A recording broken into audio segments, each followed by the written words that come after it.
I'm going to attempt to give you a rundown of the new 1390 Super Adventure. This is the S Evo. This is the top of the spec one. All the bells, all the whistles, everything's ticked. I guess the big talking point is the engine. It's basically Super Duke engine that is over 170 horse, so it's 173 if top of my memory, which makes it the most powerful, torquey bike in the adventure class. It's a few more horsepower than the Multistrada and way more than the BMW. Interesting bit on the Evo is that this is an automatic, so there is no clutch lever. There we go.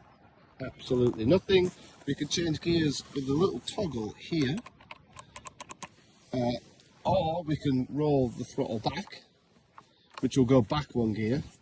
Foot selector, but that doesn't connect to anything. That's just connected to a sensor and a wire that tells me that I want to go up or down the gearbox. The way it changes gear changes depending on what mode you're in. So in street,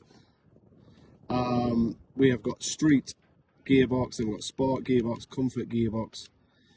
So it changes gear at different times and holds onto the gear at different amounts. The massive dash, as you've probably gathered, is touchscreen, and we can change. I'll get the heated grips off. We don't need them on because it'll just flatten the battery. We can put my favourites in. We can minimise that a bit. We can essentially do what we want with the dash. Screen is manual. We've got a little cubby hole for the phone with a charging point. Same, another charging point under there. The brakes, 3 ABS settings. Cornering ABS as you'd expect. Traction control as you would expect. 19-inch front wheel, 17-inch rear. New headlights, which we've got cornering headlights. We've got the radar, so we've got adaptive cruise control. Should you want it, you can switch it off if you want. We've got collision warning, should you want it. Forks, WP, semi-active.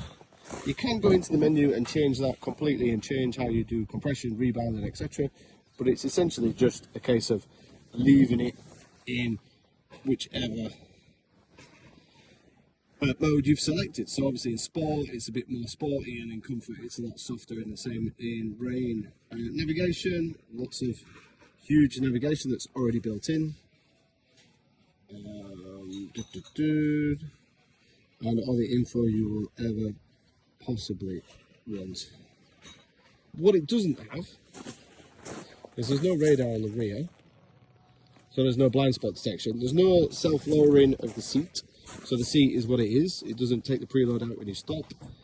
There's no rear cylinder deactivation or anything like that, like you have on the Ducati.